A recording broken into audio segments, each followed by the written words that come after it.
I remember I was in that aquarium that day and I was looking around. I was with my kids. I have 3 kids and I was with them and I was looking around. I was thinking, here we are in the Smoky Mountains in an aquarium. Like I'm looking at a shark and, jellyfish and all kinds of stuff. And it really was like this moment when I thought, what's so cool is if you'll build the environment right, if you'll have the ecosystem right, you can have a shark in the mountains. You can have anything you want if you've built the environment around the species that's going to be there. This wonderful Southern accent belongs to the talented Dr. Layne Dillard, and today we're diving into a powerful conversation about building an effective school ecosystem that drives student success. But before we jump into the conversation, I wanted to take a moment to express my gratitude to everyone who has supported the brand new book, The Language of Behavior. It's been incredible to see the resource making an impact, and I'm especially honored by this week's guest, Layne, not only because she's got the book, but also she shared a beautiful endorsement after it was released. I'm super excited to share that with everyone, and if you're looking for strategies to better support student behavior for the remainder of the school year, or maybe as you're preparing for the next school year, you can find the link to The Language of Behavior in the show notes. Charlie Peck and I are super excited about how this resource is going to impact schools all over this country. Now, let's get into today's conversation about student-centered learning environments, the LEAD framework, and the creative ways Layne has motivated all her students in a variety of different educational environments. Welcome back, everyone, to Aspire to Lead, where we will be discussing the visions, inspirations, and experiences from top educational leaders. My name is Joshua Stamper, and you can connect with me on Twitter or on Instagram at Joshua_Stamper. All right, welcome back, Aspire Leaders. I am so excited for our conversation as I have the wonderful and brilliant Dr. Layne Dillard with me. We've been connected on social media, but it's been phenomenal to learn more about her work, and all the impact that she's creating, not only on the campus level, but also with educators all over the country. And with that, Layne, thank you so much for being on Aspire to Lead. Oh, thank you so much, Josh. So excited to be here and it's such an honor. You do great work. Yeah. Oh my gosh. And I can say the same for you. And I just want you to have an opportunity to share a little bit about yourself, about your educational and leadership journey. So we just share the many things that you've done over the years. Absolutely. So I am not your typical educator where you say, hey, I was little and this is what I wanted to do when I grew up. That's really not what I wanted to do. I wanted to be a news broadcaster. And I know you're hearing this Southern accent right now and you're like, man, good choice. You didn't go that direction. But I actually did that for a while. And I'm like, but while I was doing it, I was like, I just felt like there was this calling on my life to be in education. And man, I fought it, but I did it anyway. And I can tell you, I can't think of anything better to do with your life than to dedicate it to the future. And that's what you do when you do education. But I started out as a teacher. I taught middle school. I taught English and history, and I loved it. But I actually knew within the first year that I wanted to be a principal. Like that's what I wanted to do. And so I got my first principal's job when I was 29 years old, and I was at an alternative school. And I remember the superintendent when he was interviewing me saying, Layne, what are you going to do with an 18-year-old person who's been arrested? And you're this 29-year-old girl. Like, are they going to listen to you? And I remember looking right back at him and saying, look, the one thing I know is this. Leadership's not about age. It's not about your gender. It's about respect and relationships. And I can do that. So I think I got this.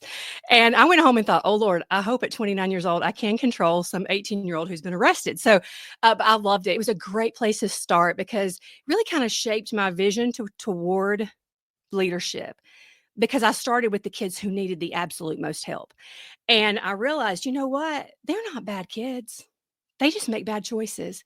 And when I can make that paradigm shift of the way we look at kids and the way they do things, it's really just kind of been the filter I looked at everything with for the rest of my journey. And I was a principal for about 18 years, and middle school and elementary school, as well as alternative school. And now I'm with the State Department and I work in school improvement. And my last piece of my school journey before I went to the state was to do a turnaround out of school. We had an F on the state report card, and we brought that up to a B. We had 100% of our third graders at reading level, and that was with about, I think we were 92% poverty. And so really just took those things I learned there. And that's what I do with the state now, with the state of Alabama. I work with the State Department, and I go in and I work with schools who are either trying to go from good to great or from, oh my gosh, we have problems and we need help. And they're trying to go from an F to an A or a B as well. So that's what I do. Wow, that's such a beautiful story. And, I've gotten to see some of the work that you've done because you had a brilliant YouTube video that you got to show kind of that student centered learning environment. And I know there were a lot of connections between my new book with Charlie Peck, The Language of Behavior, and some of the work that you've done. But in regards to the things that you've put together for creating that environment, for that student centered learning environment, can you share with folks some of the hardships you had and why you started to construct this specific environment for your students? Yeah, absolutely. When I came to the school, we were already struggling, and I had been there a year and we were working really hard. I mean, we were already putting in a ton of hard work. I was already starting to see some changes, and I was starting with culture and all the things they tell you to do. Like I'd already been a principal a while, like 10 years before I got there. And I'm like, we're going to start with the culture, we're going to do data. And I was seeing these shifts, but I wasn't seeing it at the rate that it needed to happen. And I realized at that point, I think I'm still making a lot of decisions based on what I know works with adults. And it was just kind of like, you know what, Layne, we're going to take this whole thing and we're just fixing to shift everything. And everything we do is going to be based on what's best for the child. I hear people say that a lot, but I think when you really do it, you realize it's a lot of hard work. I mean, you have to really shift the way you do almost everything. But it's the most amazing shift. Like once you get there, once you really start making decisions that way and you start seeing all these changes, when you realize that your leadership has to be based on the kids, that engagement and all that that's going on within the classroom is really built around the kids. But then we're not looking at data as numbers. We're looking at this data as our children. I mean, like, and then just your culture. What are we doing with our culture so that we are actually saying, I don't want this to just be a fun place to be. I want this to be a student centered learning culture. And when I say that, I mean, we want kids to be able to learn here. We want them to be able to fit here. And if you're going to belong here and you're going to be here, and that's how you get to learn here. And so that whole shift went that direction. I'm going to tell you, that's a big shift for leaders. When I talk to them about that, when I go in schools and work with leaders now, and we have these conversations, I'm like, this is going to be a paradigm shift that some adults are going to like, some adults are not going to like, and you're going to have to lead that. And I'm going to tell you, I honestly think that's the hardest part of the process is getting adults to, I don't really like the word buy-in, to own a student-centered culture, that we are here for them and we're not here for us. And I don't mean that you neglect the teachers. I don't mean that at all, because actually you have to build more relationships with them to be able to pull that part off than anything you're ever going to do.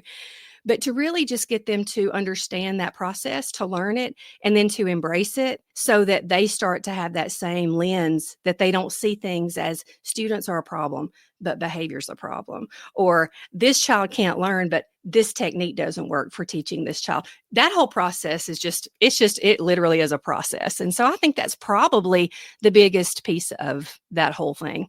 Yeah, Layne, I want to talk about your framework. I know you've constructed something called the LEAD framework, and Mhm. I'm assuming this is helping with changing that culture to make it more of a student-centered learning environment. So will you just kind of outline what that framework looks like for our leaders? Yeah, so I've had so many people since we did our big, shift from an F to a B and going into my schools that I go into right now. Like, I really wanted to sit down and just go, what did we do? What was the magic? Because I know what was working. I know what happened, and everybody in that building knows how this worked and what we did, and just how I don't even use the word magical, but it did feel that way. Like, how do we do this? And we were so happy, and it just felt like a family. And so I sat down and I thought, I've got to think of each component. And when I did that, it just really fell into the word lead, LEAD, like it's leadership and vision. Like, and everything is built on the, like, if you see, like I made a little, like, like a framework for it, it's student centered in the middle, and then everything is around it. And so there's this student centered leadership. The leadership and vision has to be built around students. It can't be built around a report card score. When you start building your culture around results, you have by default messed up, because the results should be just that, results. They cannot be a why. They cannot be what the vision and the goal is. But when you set that vision and goal, that you're setting that out there to go, we're going to make this a place where students want to come. We're going to make this a place where students can learn. And above all, that our vision is going to be one that absolutely revolves around the student. So that leadership piece and that vision piece has got to be set by the leader. The E in that is engaged learning and engaged instruction.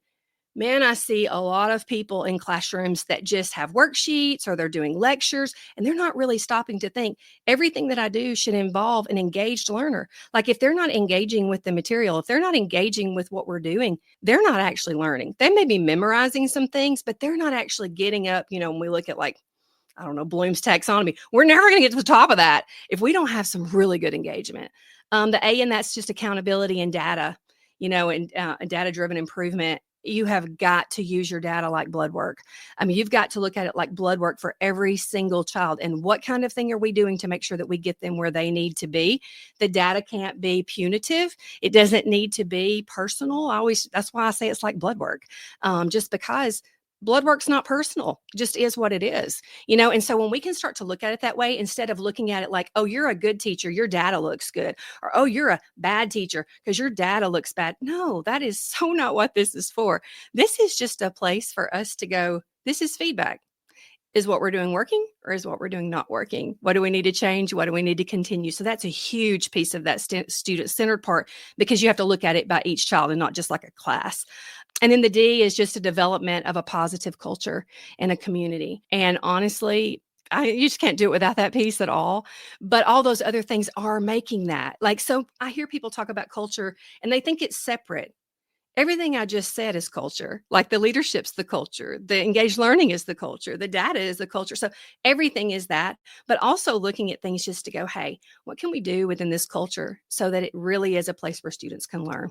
Okay, let's talk about that more. I want to go a little bit further. So creating that environment for staff and for our students in that ecosystem, that school ecosystem. So what were some things that you put in place as the principal, as a leader, looking at assessing the environment and saying, okay, these are the changes needed to make sure that we are going toward a plan of school improvement?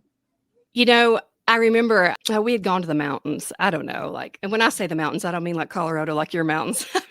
I mean like the Smoky Mountains in Tennessee. Okay. Sure. I mean like mountains where you don't see like rock. Okay. So anyway, I had gone to the mountains and there's actually like an aquarium up there. And I remember I was in that aquarium that day and I was looking around. I was with my kids. I have 3 kids and I was with them and I was looking around. I was thinking, here we are in the Smoky Mountains in an aquarium. Like I'm looking at a shark and, jellyfish and all kinds of stuff. And it really was like this moment when I thought, what's so cool is if you'll build the environment right, if you'll have the ecosystem right, you can have a shark in the mountains. You can have anything you want if you've built the environment around the species that's going to be there. And I went back to school and I was talking to my teachers and I said, guys, I was in the mountains and I was just thinking about this, all this stuff we're trying to do. Let's think about this for a minute. What are we trying to build? And we're just literally going to build this like it's an aquarium in the mountains. I mean, this place is going to be an ecosystem that's literally built around students. So what does that look like? And we started just talking about what that really would look like.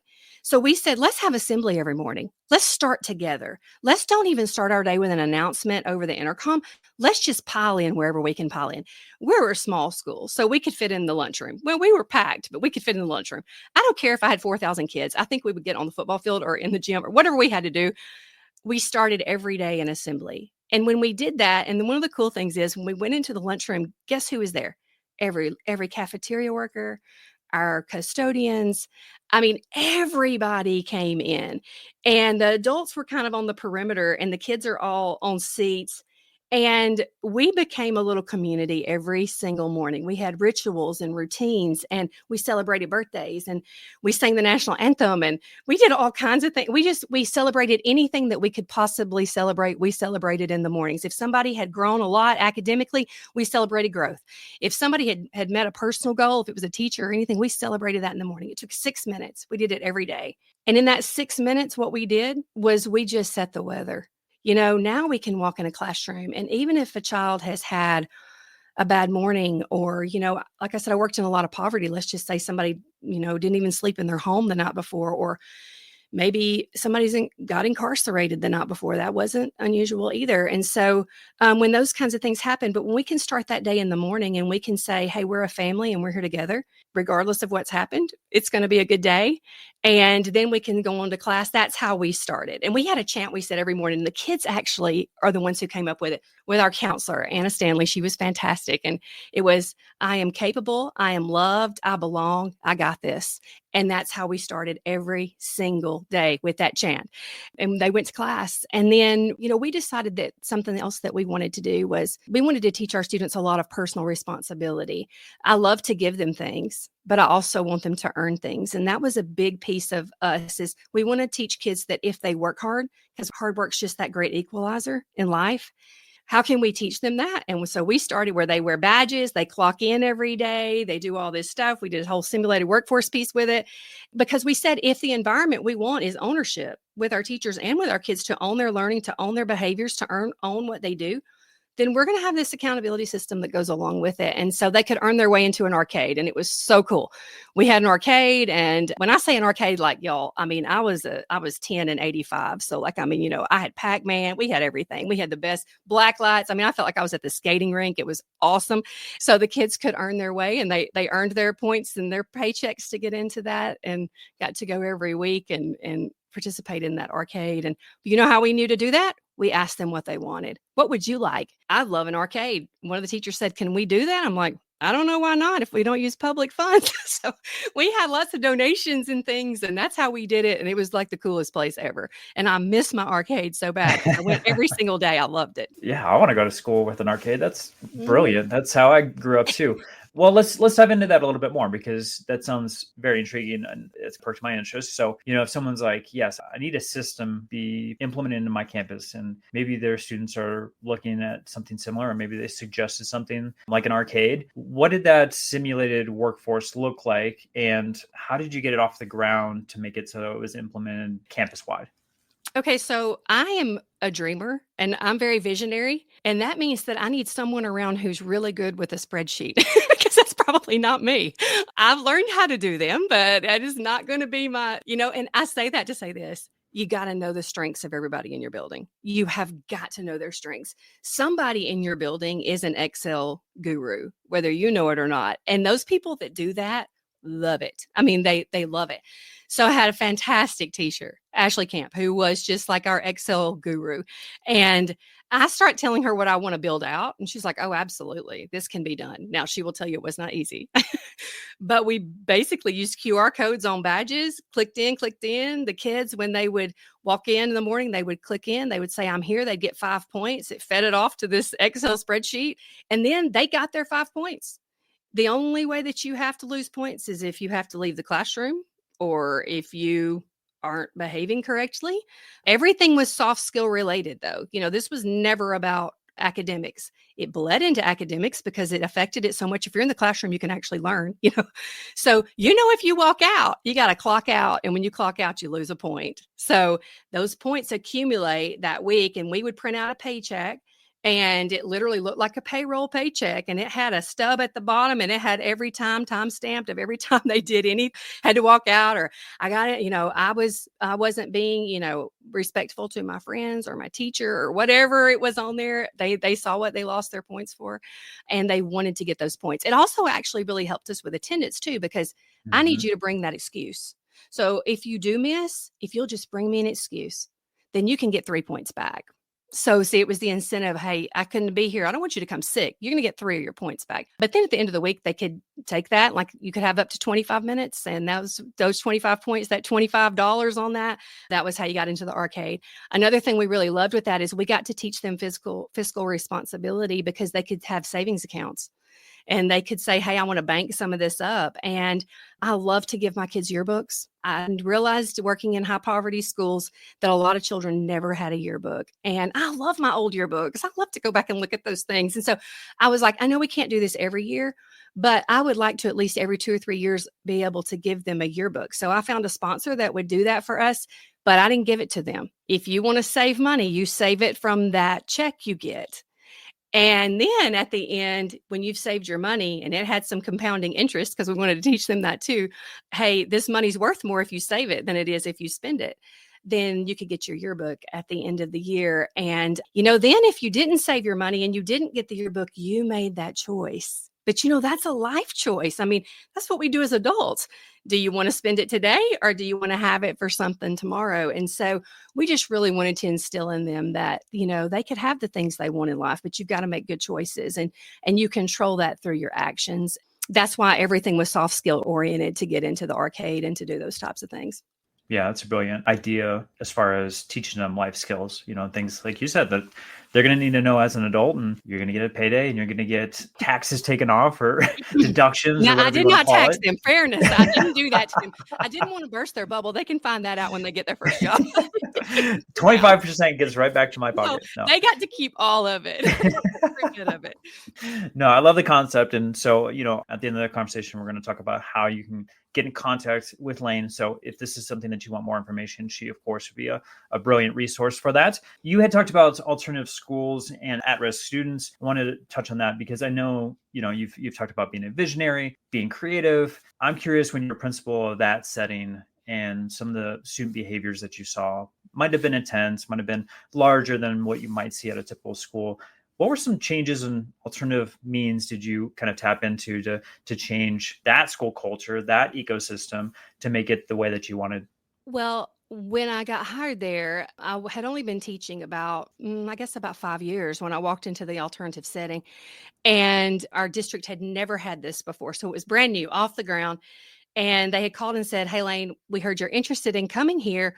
Do you want to interview?" And I said, "Yeah." So I went and interviewed, and I made it very clear, if this is going to be a place where we stick children in cubicles and we treat them as though life is over at, 13 to 18, however old they were, because we had seventh grade through 12th grade, I don't want to be here. I only want to be here if we're interested in helping them actually reform. I don't know if that's the word I'm even looking for. Just help them actually get on track and realize that Yeah. they can make it and do better in school. I don't know if we were reforming anyone.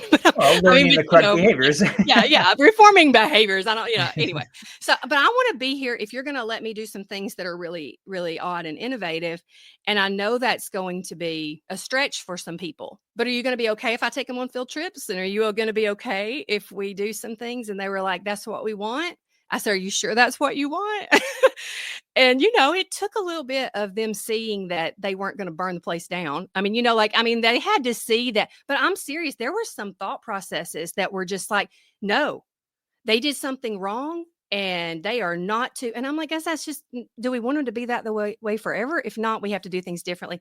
So I think we started little, just like we were sitting right on the edge of the wildlife refuge, which is kind of where I live now. And so I went and worked with the wildlife refuge and said, "Is there something we can do, like just working with the animals or doing some things out here?" They were like, "Yeah, we need bluebird boxes because we don't have a lot of bluebirds in this area anymore. Can y'all build those?" And I'm like, "Yeah, I think so." And so we were sitting on the district site, like we were at the school district, like that's where our school was. We were sitting at the central office. And so we had maintenance there and the woodworking shop. And I was like, "Can y'all do this with us?" So it was just little things like that. So they started investing in the kids. And then it was just like, "Hey, we're going to have an ice cream party," because a lot of them had maybe not even had homemade ice cream. And so we started inviting in the adults to see that these kids are normal kids that made bad choices and or made some choice they shouldn't have made. Because typically at the alternative school, it's drugs, alcohol, weapons, or threats. I mean, that's typically who I would get. I might get like a habitual just behavior issue, but typically it revolved around those things. And so we just started with that. And really, I just had to change the adults' minds. The kids were all for it, but we just let them know up front, "Hey, look, we're giving you another chance. And we're giving you an opportunity to show everybody else that, because I know you're not a bad kid, but they need to see that you're not a bad kid. You just made a bad choice." And so even after I was at the alternative school 7 years, I left. And then when I went back to my school, like the last school I was at for those 8 years, they brought the alternative school back to me. So even on my regular school campus that I'm telling you about, I had the alternative school. I said, I felt like I was at the Price is Right and I had spun the wheel. You did. Your parting gift is, no matter where you go, the alternative school is going to go with you. So anyway, but I loved them. I mean, I did. I love those kids. I love kids. I mean, they're just regular kids. I mean, that was my whole point was, what's a typical alternative school kid? I'm like, anybody? Because we had everybody from the valedictorian to the homeless child, So it was everybody and everybody in between. So really it was still that same focus. Like I said, I learned that there and took it into regular school. Just that we treat everybody with respect. We give them the place to feel like they belong. We let them know we're sorry they're here. I mean, I'm sorry that you're not with your regular, typical peers. But while you're here, we're going to work on things. And we had leadership every single day. It was after lunch. We put this leadership class in, and I would have bankers, and I mean, everybody come in and talk to them. We would have welders, we would have all these different careers and different people come in and talk to them just about how important it was for them to stay in school or for them to, get their education. And we did the ropes courses. We did trust fall activity. We did all kinds of stuff. And so anyway, it was just a great place because it was small and I could try a lot of really cool, unusual things. And they gave me a pretty long leash. And so because of that, like I said, I taught there first. So I taught there 5 years before, I guess 3 years before I was the principal there. And so, yeah, that's when I transitioned to the principal. I was already a teacher at the school at that time. All right. I want to ask you a question that I ask all of my guests, which Okay. is the actionable item, right? It's wonderful that they're listening and hopefully they're taking notes, learning from all of the various things that you've implemented on your campuses over the years. But if there's something they can do tomorrow or next week to enhance their leadership journey, what would you recommend? Focus on the relationships in your building. I know that that's kind of broad, but I will just say this. That means your teachers, that means your parents, that's your students, that's your staff workers. My very first job in education, I was an aide. I mean, I would work all day long, every day, just like everybody else. And my paycheck was like $576 a month. I'm like, man, I'm here all day long. But I was so excited. And I'm going to tell you what, I wouldn't trade that for anything in this world, because I got to see education from the very piece of the person who's helping. Now, when I walk into an environment, I'm like, you know what? Every one of you matter.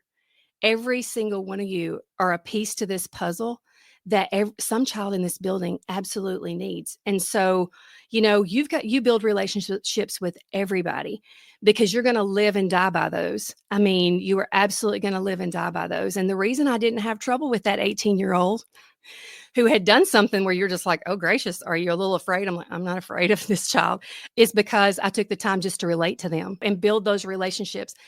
If somebody's just scared of you, or if you only lead and children act like they're supposed to, or adults act like they're supposed to because they're kind of scared of you, the minute you round the corner, the fear's not there. They're only afraid of you if if you're right there. But if you have a relationship with them, they want to please. I don't want to let you down. That is what you want, and I don't want to let them down because I have a relationship with them too. And so I'm just going to say, if you're a leader right now and you are not focusing on relationships in your building, you're missing the whole point of the work.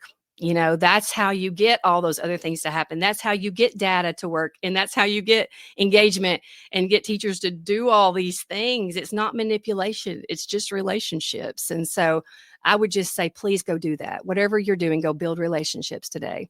Yeah, it's a wonderful piece of advice. I was smiling and laughing because I also started as a paraprofessional in special education before getting my teaching license. And those were some of the most impactful days with some of those students. Absolutely. I actually almost changed my teaching license to special education because it was such a beneficial experience. But I totally agree. Relationships with everyone in the building, everyone from, like you said, custodian all the way up to your other administrators, your families, and your community. So with that, Layne, will you just share a little bit about how folks can connect with you? I've been flashing up your website as we've been talking, but in addition to the websites, is there somewhere that you tend to go to for social media? Yeah, I spend most of my time in LinkedIn. That makes me sound exciting, doesn't it?